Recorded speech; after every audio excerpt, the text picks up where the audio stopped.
Hello friends, welcome back to our channel. இன்றைக்கி நம்ம கொண்டக்கடலை குருமா தாங்க பார்க்க போகிறோம். நான் கேரளா டூர் போகும்போது சப்பாத்திக்கு இந்த குருமா வந்து சைடிஷாக எடுத்துகிட்டு போயிருந்தேன்.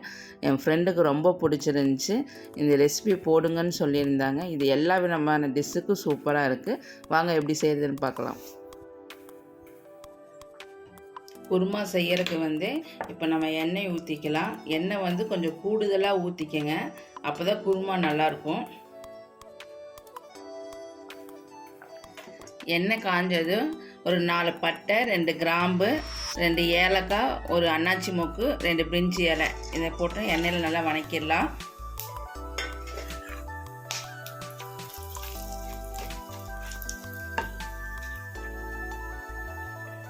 அப்புறம் ஒரு 4 பெரிய வெங்காயம் ரொம்ப பொடியாக கட் பண்ணி எடுத்து வச்சுருக்கேன்.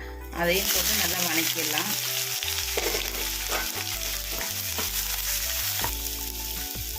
வெங்காயம் வணக்கிறதுக்கு லைட்டாக உப்பு போட்டு வணக்கிக்கலாம்.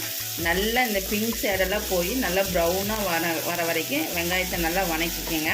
அப்போ தான் குருமா டேஸ்ட்டாக இருக்கும். வெங்காயம் நல்லா வணங்கிடுச்சுங்க. அப்புறம் ஒரே ஒரு பெரிய தக்காளி வந்து மிக்சியில் போட்டு 1க்கு 2 சாப் பண்ணி வச்சுருக்கேன். அதையும் போட்டு நல்லா வணக்கிடலாம். தக்காளி நல்லா பச்சை வாசம் போகிற வரைக்கும் வணக்கிக்குங்க.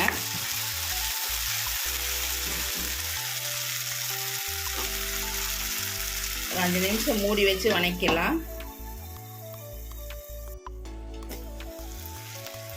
தக்காளியெல்லாம் நல்லா பச்சை வாசம் போகிற வரைக்கும் நல்லா வணங்கிடுச்சுங்க. இப்போ நம்ம மசாலா பொடியெல்லாம் ஆட் பண்ணிக்கலாம். மசாலா தூள்லாம் ஆட் பண்ணிக்கலாம். மஞ்சள் தூள் 1/2 ஸ்பூன், மல்லித்தூள் 1 ஸ்பூன், மிளகாத்தூள் வந்து 1 ஸ்பூன் போட்டுக்கோங்க. ஒரு காரத்துக்கு தகுந்த மாதிரி போட்டுக்கோங்க. கரம் மசாலா 1/2 ஸ்பூன் போட்டுக்கலாம். பெப்பர் தூள் 1/2 ஸ்பூன், காஷ்மீர் மிளகாத்தூள் 1 ஸ்பூனுங்க. இது கலருக்கு தான் டேஸ்ட்டு கொடுக்கும். அப்புறம் இஞ்சி பூண்டு 1 ஸ்பூன் போட்டு நல்லா இந்த மசாலா எல்லாம் வந்து பச்சை வாசம் போகிற வரைக்கும் நல்லா வணக்கிக்கலாம்.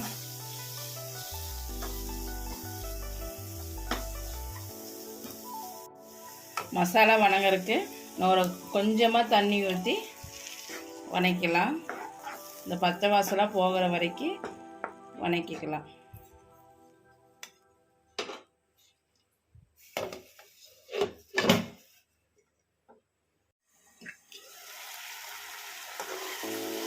நல்லா எண்ணெய் பிரியிற அளவுக்கு மசாலாலாம் நல்லா வணங்கிடுச்சுங்க.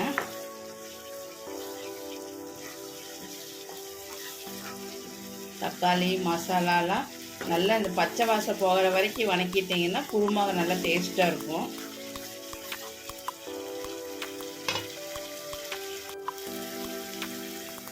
ஒரு 100 கிராம் சுண்டல் வந்து ஒரு 7-8 மணி நேரம் ஊற வச்சு வேக வச்சு எடுத்துருக்கேன். நல்லா ஒரு 5-6 விசில் விட்டு வேக வச்சு எடுத்துக்கோங்க.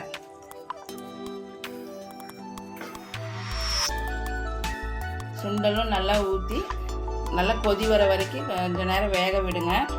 அதுக்குள்ளே வந்து நம்ம தேங்காய் அரைச்சிடலாம். தேங்காய் கூட என்னென்ன போட்டு அரைக்கணும்னா,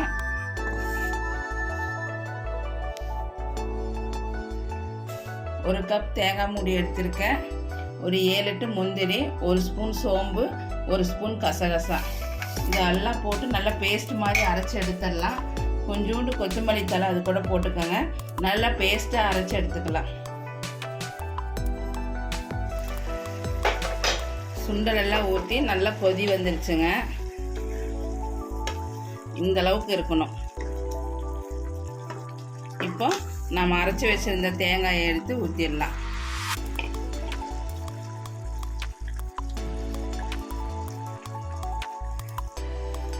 தேங்காய் ஊற்றி ஒரு கொதி விட்டால் போதுங்க.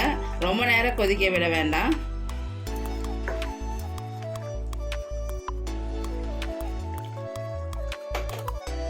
தேங்காய் அரைச்சி ஊற்றினோடனே ஒரு கொதி வந்தால் போதுங்க.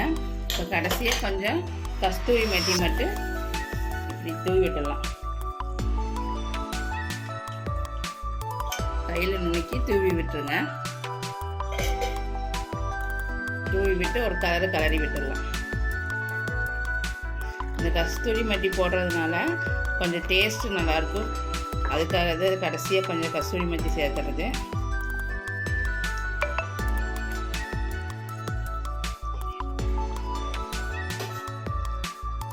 அவ்வளோதான், கொத்தமல்லி தூவிட்டு இறக்கிடலாம்.